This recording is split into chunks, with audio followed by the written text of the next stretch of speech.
Those of you that kind of caught your eye on my sled here, I just rolled out 2 drums.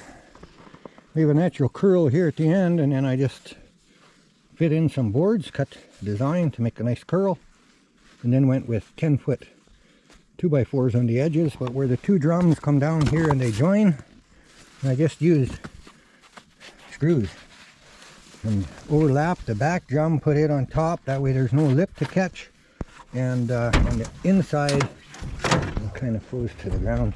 See, I put a 2x4 here right in line, and then so all these screws go into that 2x4, and then I just put a couple of cross pieces with 2x4 underneath, and that helps from bending upward. At the time, that's all I had for stuff. I put it together. I didn't make the runners go all the way to the back, which I could have. And to make it a little better, see, the bottom is kind of bent, and it's, your drum never folds perfectly straight. I got a couple of little cracks actually in it, but if it don't bend back and forth, it won't crack. I should have put a 3rd runner all the way down the center. So then this just carries, you know, if you have 3 or 4 inches of snow, it kind of carries it up. If you're on a hard trail, then you're just riding on the runners. Hey, I've crossed the highway a few times with it, so you get a few scars like that. And then, you know, eventually that makes it drag harder. I always park it on top of boards or stand it up on its edge. That way it's not all frosty on the bottom when you go to pull it. But the hitch is just bolted through. I actually have a pretty big bolt, but running from this side all the way to the other side, I have a piece of just like 5/8 ready rod threaded all the way. I just run it across, put a lock nut on each side.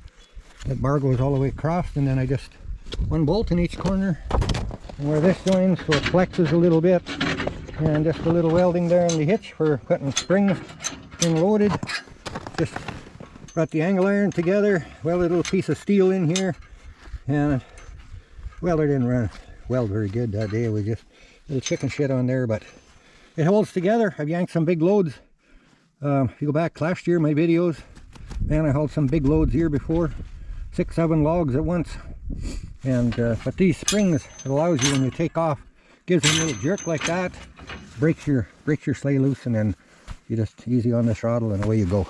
So a little wee bit of welding right there, a little bit of welding right there. That's the only welding. The rest of the sleigh is all just put together with screws, grinder, cut your drums. And I kind of have a pattern way back 2 years ago when I built this. Same thing with this one. I got pattern, a couple of videos there, all the pattern. I kind of talk about the dimensions and how I did it, and I show very close up, so easy to do. And hitch is done a little bit different. It's got a piece of pipe and the spring is inside of it. There's a grease nipple on there so you can actually grease it. But yeah, if you guys have any questions about things like that, just shoot me a message and try and help you, or you can jump back. I'll tell you whether it's a year back or 2 years back through the videos when I built it. But we're going to just take off and go for a little ride, see how much gravel we have to cross on the road. So we'll go for a little putter today. It's sunny, but it was minus 24 this morning. It's March 28th today. Minus 24. We had a couple of cool days. A couple areas around us here hit minus 30 yesterday, early hour and morning, and then it gets up to about minus 4 during the day. So yeah, Celsius. So it starts melting a little bit. So going on for a ride. Well, anyone know where I'm at? Recognize the trail? Now we just gotta go. We gotta go make a trip. So it might be the last trip you guys get to see out here. Well, warm weather's coming, so I gotta make a trip out here. Got my big sleigh behind, and we're just gonna tramp the trail down a little. Might be able to get back out again with just the skidoo, but not the toboggans. We'll see what happens.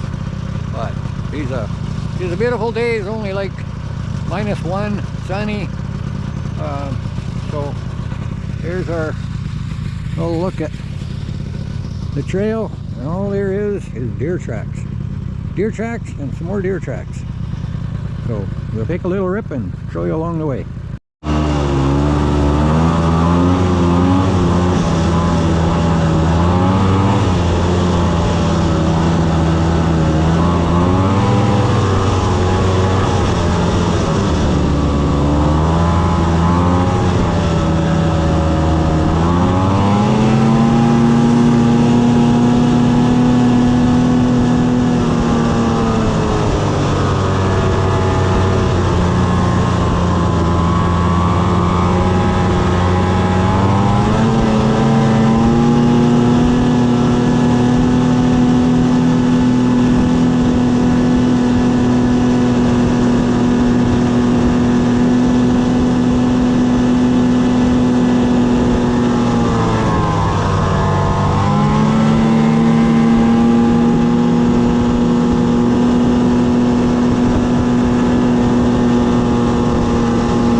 through there, wolves would have think here or there. That's my huge lynx that was following the trail. A huge lynx. Yeah, you could get those. They kind of walk on top. A little easier.